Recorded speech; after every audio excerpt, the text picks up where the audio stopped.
राजस्थान में चुनावी रैली में प्रधानमंत्री मोदी ने कर दिया ऐलान, वसुंधरा को नहीं मिलेगी कमान। हड़ौती ने बीजेपी को दिए 2 सीएम। भैरों सिंह शेखावत का पीएम ने लिया नाम, लेकिन वसुंधरा का जिक्र नहीं किया।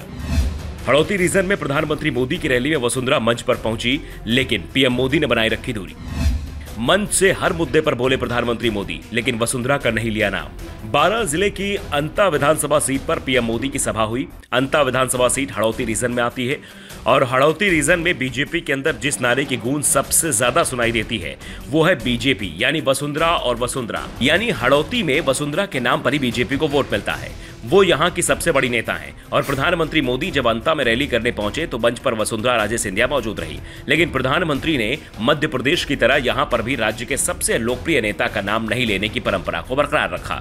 मध्य प्रदेश विधानसभा चुनाव में शुरुआत में प्रधानमंत्री मोदी राज्य के सीएम शिवराज सिंह चौहान का नाम नहीं ले रहे थे, लेकिन जब उन्हें एहसास हुआ कि शिवराज की लोकप्रियता राज्य में सबसे ज्यादा है और बीजेपी अगर चुनाव जीतेगी तो शिवराज के कारण ही और उन्होंने जो योजनाएं लागू की है उनके कारण, तो प्रधानमंत्री मोदी प्रचार के अंतिम दिनों में शिवराज सिंह चौहान और उनकी योजनाओं का नाम लेने लगे थे।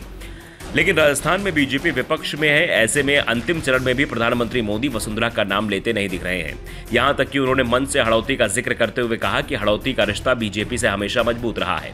हड़ौती ने राजस्थान को 2 मुख्यमंत्री दिए। दरअसल बीजेपी के अभी तक राज्य में 2 सीएम रहे हैं, पहले भैरों सिंह शेखावत और दूसरी वसुंधरा राजे सिंधिया, और दोनों ही इसी रीजन के हैं। प्रधानमंत्री ने यह तो बताया कि हड़ौती ने 2 सीएम राज्य को दिए हैं, लेकिन जब नाम बताने की बारी आई तो उन्होंने वसुंधरा राजे सिंधिया का नाम ही नहीं लिया, सिर्फ भैरों सिंह शेखावत का नाम लिया। और ये सब हो रहा था जब वसुंधरा राजे सिंधिया मंच पर मौजूद थी। पीएम ने कहा कि इस सीट से भैरों सिंह शेखावत ने जीत दर्ज की थी और मुख्यमंत्री बने, तब से बीजेपी यहां मजबूत रही है। प्रधानमंत्री मोदी ने जिस तरह से वसुंधरा राजे सिंधिया का नाम नहीं लिया, उससे साफ हो गया है कि राजस्थान में सीएम के रूप में वसुंधरा राजे सिंधिया अपनी पारी खेल चुकी हैं और अब राजस्थान में अगर बीजेपी की सरकार बनेगी तो राज्य को सीएम नहीं बनाया जाएगा।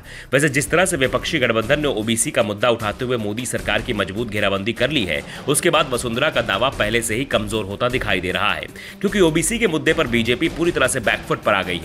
ऐसे में इस बात के संकेत हैं कि बीजेपी किसी जाट या दूसरे ओबीसी नेता को सीएम पद सौंप सकती है।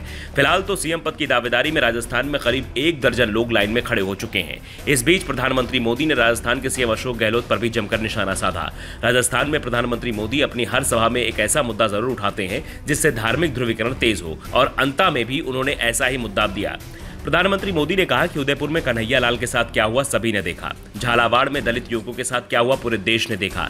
हनुमान जयंती के जुलूस को निशाना बनाया जाता है। झालावाड़ जिले के गंगाधर की घटना का उन्होंने जिक्र किया। प्रधानमंत्री मोदी ने कहा कि उन घटनाओं को कैसे बुलाया जा सकता है, आरोपी एक वर्ग से थे इसलिए कोई एक्शन नहीं हुआ, जबकि उन्हें जेल भेज देना चाहिए था, सजा होनी चाहिए थी। लेकिन राजस्थान में मुख्यमंत्री के सरकारी आवास पर छबड़ा मामले का मुख्य आरोपी रेड कारपेट पर चल रहा था। साफ है बीजेपी का पूरा ध्यान राजस्थान में सांप्रदायिक ध्रुवीकरण पर है।